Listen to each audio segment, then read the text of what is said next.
Chapter 1 of Skylark Three by Doc Smith. DuQuesne Goes Traveling.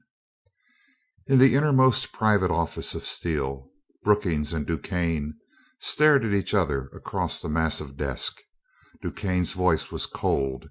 His black brows were drawn together. "Get this, Brookings, and get it straight. I'm shoving off at 12 o'clock tonight. My advice to you is to lay off Richard Seaton. Absolutely. Don't do a thing. Nothing. Hold everything. Keep on holding it until I get back, no matter how long that may be." DuQuesne shot out in an icy tone: "I am very much surprised at your change of front, Doctor. You are the last man I would have expected to be scared off after one engagement." "Don't be any more of a fool than you have to, Brookings. There's a lot of difference between scared and knowing when you are simply wasting effort. As you remember, I tried to abduct Mrs. Seaton by picking her off with an attractor from a spaceship. I would have bet that nothing could have stopped me.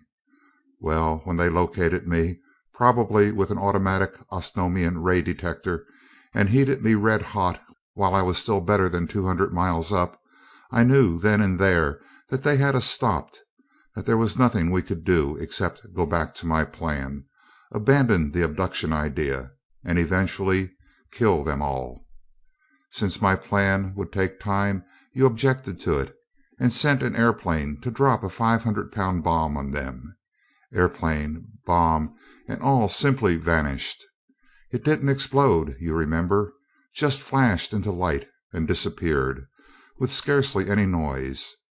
Then you pulled several more of your fool ideas, such as long-range bombardment and so on. None of them worked. Still, you've got the nerve to think that you can get them with ordinary gunmen. I've drawn you diagrams and shown you figures. I've told you in great detail and in one-syllable words exactly what we're up against. Now I tell you again that they've got something. If you had the brains of a pinhead, you would know that anything I can't do with a spaceship can't be done by a mob of ordinary gangsters. I'm telling you, Brookings, that you can't do it. My way is absolutely the only way that will work." "But 5 years, Doctor." "I may be back in 6 months, but on a trip of this kind anything can happen. So I'm planning on being gone 5 years. Even that may not be enough. I'm carrying supplies for 10 years, and that box of mine in the vault is not to be opened until 10 years from today." "But surely we shall be able to remove the obstructions ourselves in a few weeks. We always have." "Oh, quit kidding yourself, Brookings. This is no time for idiocy. You stand just as much chance of killing Seaton." "Please, Doctor, please don't talk like that." "Still squeamish, eh? Your pussyfooting always did give me an acute pain. I'm for direct action, word and deed, first, last, and all the time.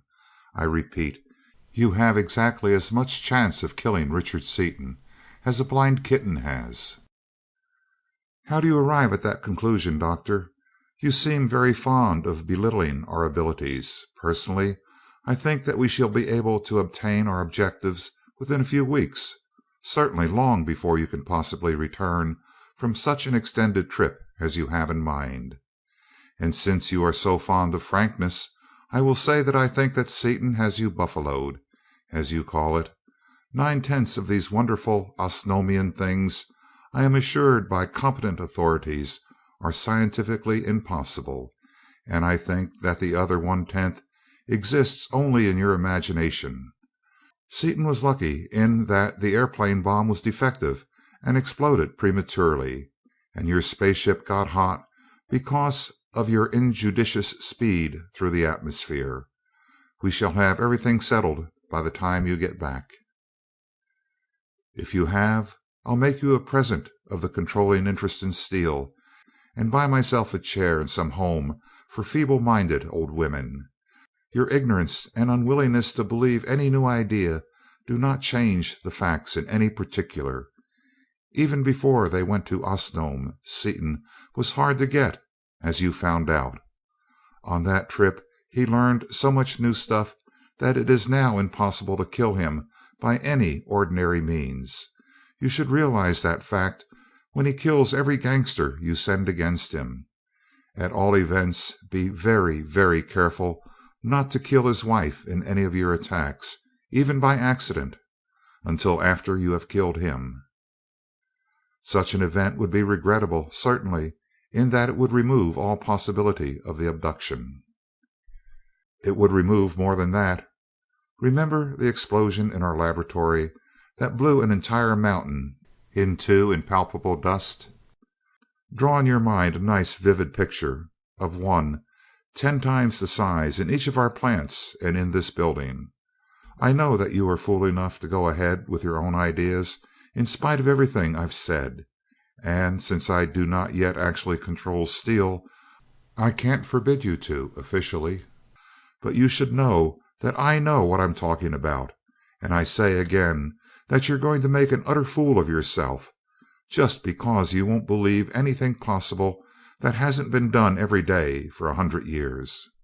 I wish that I could make you understand that Seaton and Crane have got something that we haven't, but for the good of our plants and incidentally for your own, please remember one thing, anyway, for if you forget it, we won't have a plant left, and you personally will be blown into a fine red mist.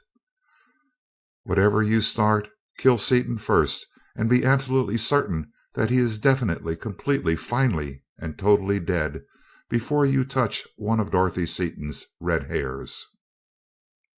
As long as you only attack him personally, he won't do anything but kill every man you send against him. If you kill her while he's still alive, though, blooey. And the saturnine scientist waved both hands in an expressive pantomime of wholesale destruction. Probably you are right in that. Brookings paled slightly. Yes, Seaton would do just that. We shall be very careful until after we succeed in removing him. Don't worry, you won't succeed. I shall attend to that detail myself as soon as I get back. Seaton and Crane and their families, the directors and employees of their plants, the banks that by any possibility may harbor their notes or solutions, in short, every person and everything standing between me and a monopoly of X, all shall disappear. That is a terrible program, Doctor. Wouldn't the late Perkins's plan of an abduction such as I have in mind be better, safer, and quicker? Yes, except for the fact that it will not work. I've talked until I'm blue in the face. I've proved to you over and over that you can't abduct her now without first killing him, and that you can't even touch him. My plan is the only one that will work. Seaton isn't the only one who learned anything. I learned a lot myself. I learned one thing in particular. Only 4 other inhabitants of either Earth or Osnome ever had even an inkling of it, and they died with their brains disintegrated beyond reading. That thing is my ace in the hole. I'm going after it. When I get it, and not until then, will I be ready to take the offensive. You intend starting open war upon your return? The war started when I tried to pick off the woman with my attractor. That is why I am leaving at midnight. He always goes to bed at 11:30, and I will be out of range of his object compass before he wakes up. Seaton and I understand each other perfectly. We both know that the next time we meet, one of us is going to be resolved into his component atoms, perhaps into electrons. He doesn't know that he's going to be the one, but I do. My final word to you is to lay off. If you don't, you and your competent authorities are going to learn a lot. You do not care to inform me more fully as to your destination or your plans? I do not. Goodbye. End of chapter 1.